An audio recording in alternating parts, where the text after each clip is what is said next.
آپ نے سب کو استعمال کیا ہے، پر ہمیں آپ سے محبت ہے۔ آپ وہ شاذ نہیں رہے، پر ہمیں آپ سے تب بھی محبت ہے۔ آپ جیسے ہیں ہمیں تب بھی آپ سے محبت ہے۔ وہ نہ رحم دل تھا، نہ بے رحم، نہ حساس، نہ ہی بے حس، مثبت بھی نہیں تھا، منفی بھی نہیں تھا، مغرور نہیں تھا، مگر عاجر بھی نہیں تھا۔ وہ ایسا نہیں تھا جسے ہم سفید کہتے، پر وہ ایسا ضرور تھا جس کی محبت میں ہم نہ چاہ کر بھی پڑ جایا کرتے تھے۔ ابا جی، طلال لائننگ والی شرٹ اور جینس سے ملبوس تھا۔ میں جا رہا ہوں دوستوں کے ساتھ، صلاح الدین صاحب نے سادگی سے کہہ دیا۔ اچھا ٹھیک ہے، 8 بجے گھر آ جاؤں گا۔ وہ صحن سے نکلتے ہوئے باہر جانے لگا۔ رجب باورچی خانے میں کھڑا چاولوں کے گلاس نکال رہا تھا۔ اس نے ایک نظر طلال کو دیکھا، لبوں پر مسکراہٹ اتری۔ کتنے بجے آئے گا؟ فریدہ خانم اسے صحن میں شور و غوغا کرتی ہوئی دکھائی دی۔ رجب نے دونوں ہاتھوں سے ان کا چہرہ تھامے ہوئے انہیں بتایا، اماں مت پریشان ہو، ابھی آ جاؤں گا۔ مگر انہوں نے اس کا بازو زور سے پکڑے رکھا۔ دیکھ، 7 بجے گھر آ جانا، عشاء پڑھ کر فوراً گھر ہونا چاہیے۔ طلال چارپائی پہ بیٹھا دوہرا دوہرا کر پہاڑے لکھ رہا تھا۔ اس نے ماں کو دیکھا اور کہنے لگا، اماں۔ رجب نے اسے دیکھا، آ جائے گا، مت ایسے کیا کر، لوگ اس کو باہر ممی ڈیڈی کہتے ہیں۔ پہلے اسام بھائی کو بدنام کیا ہے، اب اس کو بھی کروانا ہے۔ جواباً وہ کہنے لگی، جو بچے نوجوانی کو پہنچ کر بھی اپنے والدین کو اپنے باہر آنے جانے کی معلومات اور چھوٹی موٹی حرکات کے متعلق خبر دیتے ہیں، اس کا مطلب یہ نہیں ہوتا کہ وہ ممی ڈیڈی ہے۔ اس کا مطلب ہے وہ اپنے والدین کی عزت کرتے ہیں اور ان کے ہونے کو اہم مانتے ہیں۔ چاولوں کے گرنے کی آواز پر اس نے صحن میں دیکھا، اناہیتا صلاح الدین صاحب کے پیروں پر کھڑے جھولا لے رہی تھی۔ اس نے چاولوں کی بالٹی کی جانب دیکھا اور پھر صلاح الدین صاحب کو۔ اماں کہتی تھی صلاح الدین کی لائی چیزوں میں برکت ہوتی ہے۔ رمضان کے چاول آئے ہیں مگر اب بھی بالٹی بھری ہوئی ہے۔ جانے والوں کے بعد جدائی کی گھڑیوں کی ابتدا ہو جاتی ہے، مگر یادیں باتیں ہمیں کبھی ان سے جدا نہیں ہونے دیتی۔ مشین سے نارنگی کا شربت نکل رہا تھا۔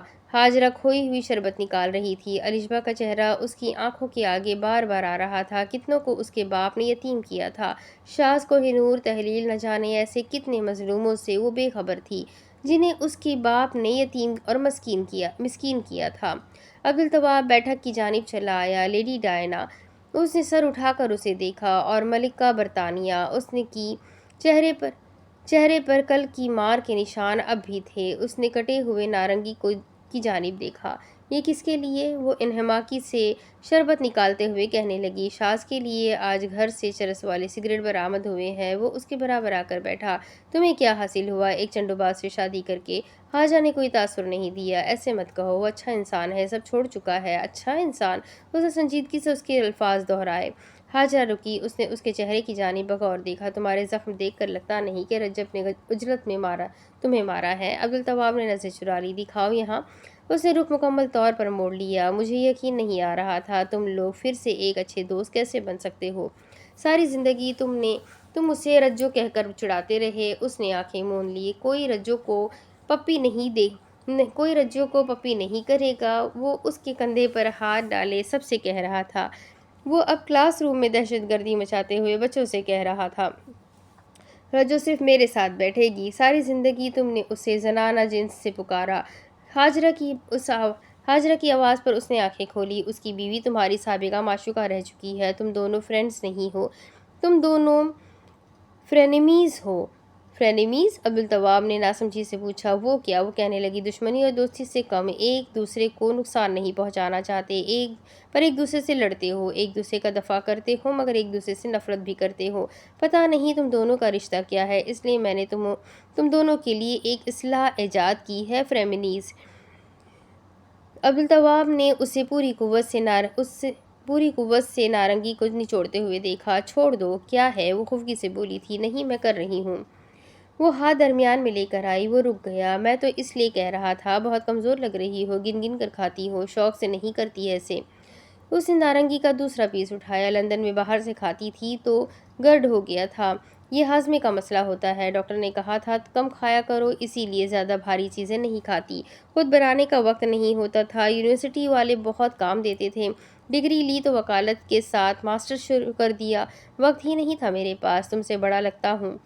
عبدالتواب نے دیدے پھیلا کر اسے دیکھا۔ وہ ذرا مسکرائی۔ اوہ، وہ اسے دیکھنے لگی۔